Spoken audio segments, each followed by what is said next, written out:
Welcome to the next part of this DM's guide for Rime of the Frost Maiden. As you figured out, I'm not really telling you what I'm doing different. I'm just telling you the story how it unfolds with me. Because I don't spoil anything for my players, and then you, who's trying to run it, will see what I did differently.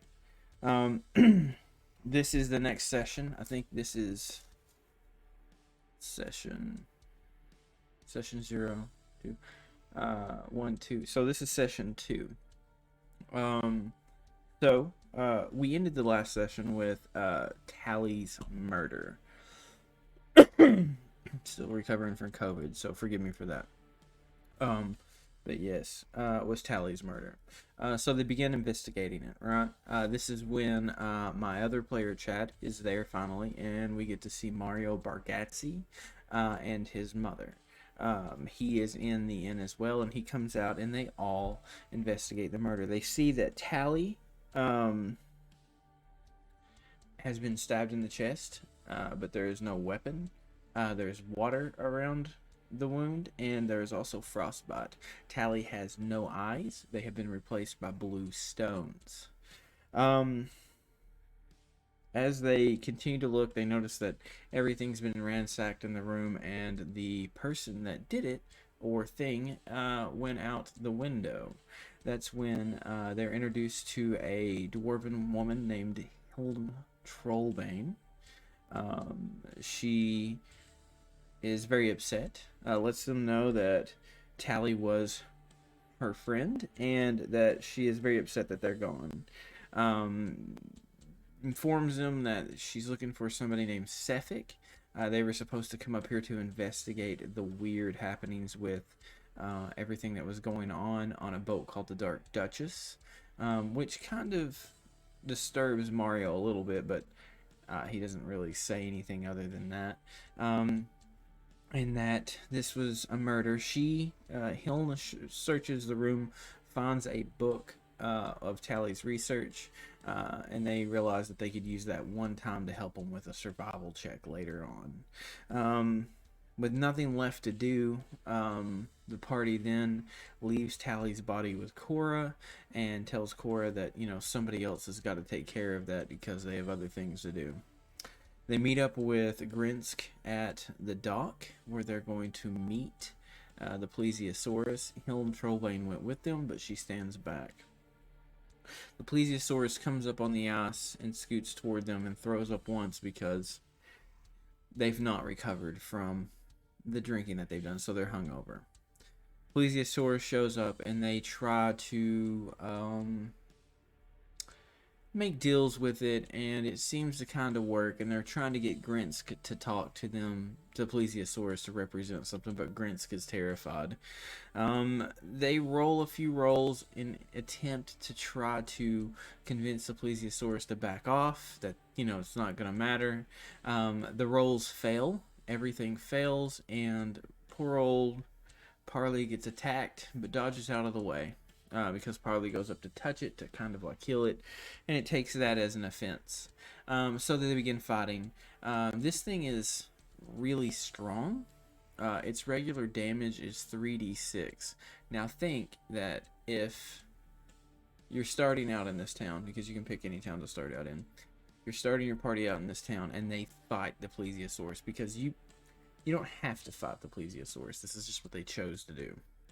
The Plesiosaurus does 3d6 damage, right? So its first attack that it hits Parley's unconscious. Only because Grim Swiftbeak is raging, they're able to stay up and flying.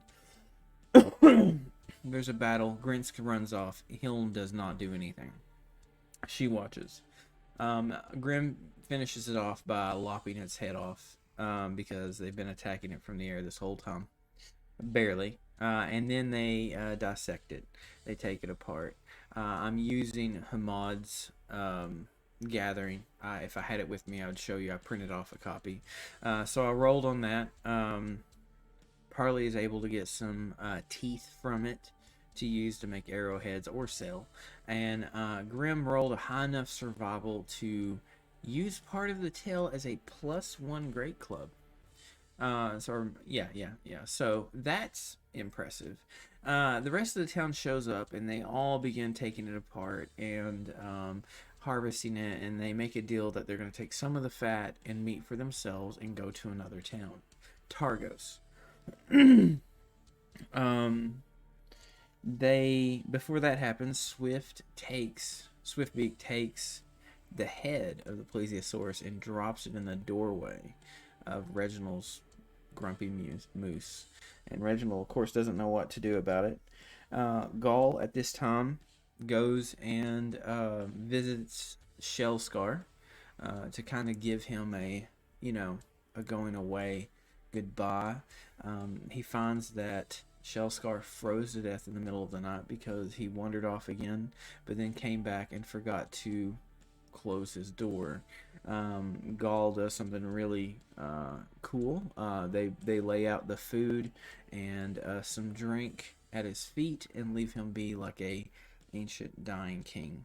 Then while that's going on, Grim is flying around looking for a sled, finds one, tries to buy it. Nobody's answering, so Grim just takes it by sliding a silver under the door. Mario goes and talks to Cora, tells him to take care of his mother. He tells his mother goodbye. His mother warns him about his silver tongue and he shouldn't get in trouble anymore with women.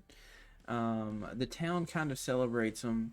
There's talk about Grinsk appointing Reginald as the new town speaker, but they don't know if that's going to happen or not. But the town, everybody's busy, and they kind of, see them on their way, but nothing happens. Again, I rolled the weather way before any of this happened. So they leave, and it's clear for a while, and then a blizzard hits. They roll a survival where they find a rock that comes over and they hide in it. And they use the pot to start a fire and stay warm. They don't try to travel in it. They just wait there. They have their sled full of plesiosaurus meat and blubber. So that's what's on that. So after the blizzard's over, they keep going, and they see two figures walking toward them. I described it as the bottom part would move first, and the top part would catch up, and they're in these two robes. They tried to call toward them, nothing happened. As they got nearer and nearer, Gaul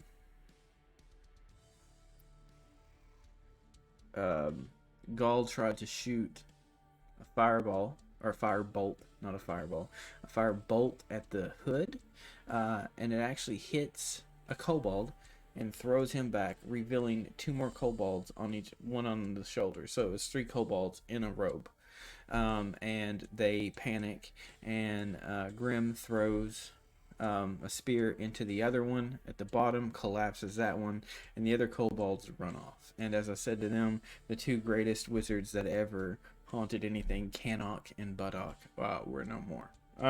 So that was the only real thing they had. There was at one point where Mario, who is a druid, sees an Arctic hare, a really big Arctic hare.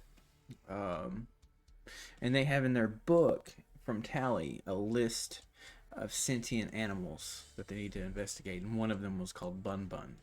So Mario sees this rabbit, and it keeps coming toward him, and he reaches out, and then they all approach the rabbit, and the rabbit gets scared and runs off.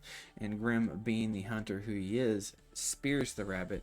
The rabbit, being sentient, screams bloody murder, screams help, kicks in a circle, and dies. And Gaul marks out Bun Bun on the book. Is it Bun Bun? We'll never know. So they do that. Then they head to Targos. As they're coming to Targos, the doors fly open. They see 2 guards come out, and then they see this slimy-looking guy wearing black armor and this long, expansive robe, and all these rings on his fingers, leading this naked orc out to a post ties him to the post, and then goes back inside. Um, they don't know what it is.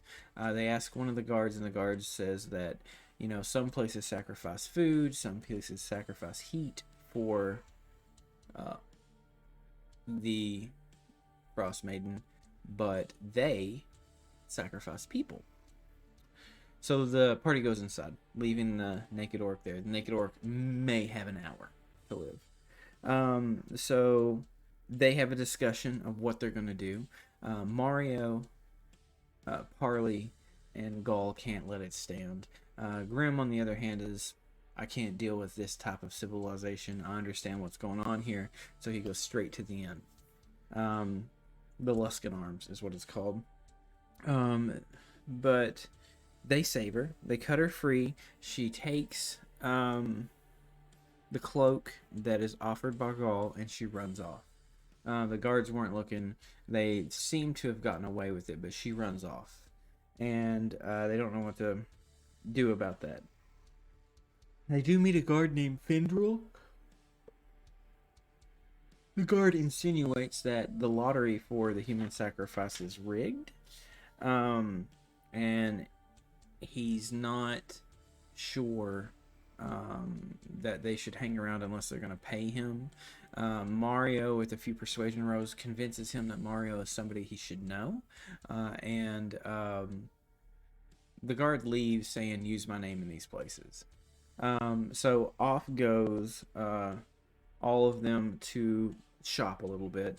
There's a shield that's bought. They find out that Findril's name isn't used that well, and then they go to the Luskan Arms. The Luskan Arms is described as a place that represents the city Luskan that has been destroyed by the Spell Plague and all of that, and it's super old. But they go there and they find out that the speaker lives there, and he's very corrupt. Nerth is his name, but they haven't met him yet.